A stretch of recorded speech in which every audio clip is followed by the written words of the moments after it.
আসসালামু আলাইকুম প্রিয় ছাদ বাগানি ভাই ও বোনেরা, আপনাদের জন্য আমি একটা নতুন ভিডিও তৈরি করলাম।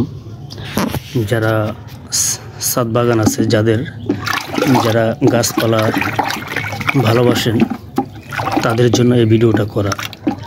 মানে ছাদ বাগানে নানান ধরনের ফুল ফল গাছের জন্য একটা আদর্শ একটা খাবার হিসেবে যে জিনিসটা দেওয়া হয়, সেই জিনিসটাই আজকে আমি তৈরি করছি। এই জিনিসটাকে আপনি হরলিক্স বলতে পারেন।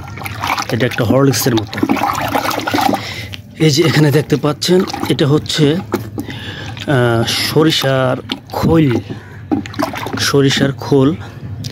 সরিষার খোল পচিয়ে একটা সার তৈরি করা, এবং এটার একটা পরিমাপ আছে। আপনার শুকনো সরিষার খোলের গুঁড়া 1 কেজি প্রণালী আমি প্রস্তুতের এটা দেখাচ্ছি আপনাকে। এখানে আমি 1 কেজি সরিষা খোলের গুঁড়া নিচ্ছি।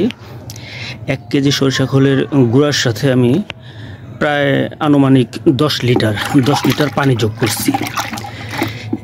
1 কেজি সরিষা খোলের গুঁড়ার সাথে 10 লিটার পানি যোগ করছি, এবং 10 লিটার পানি যোগ করে এটাতে এই প্রণালীটা আমি 5 থেকে 7 দিন রেখে দিছি। 5 থেকে 7 দিন রেখে দিছি, এবং প্রতিদিন আপনার একবার করে এই প্রণালীটারে লাড়তে হবে, ঠিক আছে? কারণ এটা প্রতিদিন লাড়ার ফলে এটা যে একটা গ্যাস তৈরি হয়, সেই গ্যাসটা বের হয়ে যায়। গ্যাসটা বের হয়ে যাওয়ার পরে এটা আপনার ছাদে বা যে কোনো গাছে ব্যবহার উপযোগী হয়। এখন পরিমাণটা তো আগেই বললাম যে 1 কেজি সরিষা খোলের সাথে 10 লিটার পানি 5 থেকে 7 দিন ভিজিয়ে রাখার পরে, 5 থেকে 7 দিন মনে রাখবেন, 5 থেকে 7 দিন ভিজিয়ে রাখার পরে যে লিকুইডটা বা পেস্টটা তৈরি হবে, এই পেস্টটাকে আবার সেম আপনার এখান থেকে 1 কেজি মতো নেবেন। এখান থেকে 1 কেজির মতো নিয়ে এটা আবার প্রায় 20 লিটার পানির সাথে মিশাবেন। এই যে মিশাচ্ছি, এখানে আমার আনুমানিক 20 লিটার পানি আছে। এই যে মিশালাম 20 লিটার পানির সাথে। মোট কথা হচ্ছে 1:10।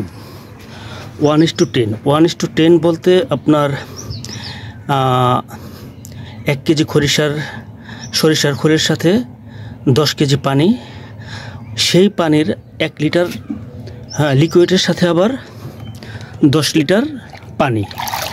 এই পরিমাণটা মিশানোর পরে যে তরল পদার্থটা আপনার তৈরি হবে, যে পানিটা, এই পানিটা কিছুটা চাল দেওয়ার পানির মতো মনে হবে, ঠিক আছে? এবং এই পানিটা আপনার প্রত্যেকটা গাছের গোড়ায় যদি মাসে একবার করে দিতে পারেন, মাসে যদি একবার করে এই প্রণালীটা দিতে পারেন, তাহলে ওই যে বাচ্চারা যে হরলিক্স খায় না, মানে হরলিক্স একটা শক্তিশালী প্রণালী, সেম গাছের জন্য এটা একটা হরলিক্সের মতো মনে হবে, ঠিক আছে? আপনারা এটা বাসায় ট্রাই করতে পারেন, এবং আশা করি প্রচুর পরিমাণে উপকৃত হবেন।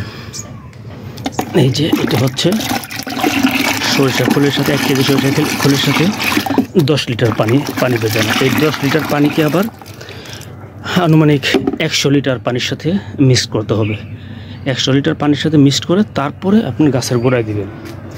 কারণ পরিমাণ যদি আবার বেশি হয়, খোলের পরিমাণ যদি বেশি হয়, তাহলে গাছের ক্ষতি হতে পারে।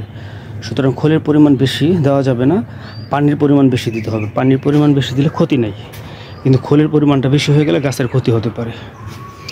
ভিডিওটা আজকে এই পর্যন্তই। সবাই পাশে থাকবেন, ভিডিওটাতে সবাই শেয়ার করবেন, লাইক দিবেন। ধন্যবাদ।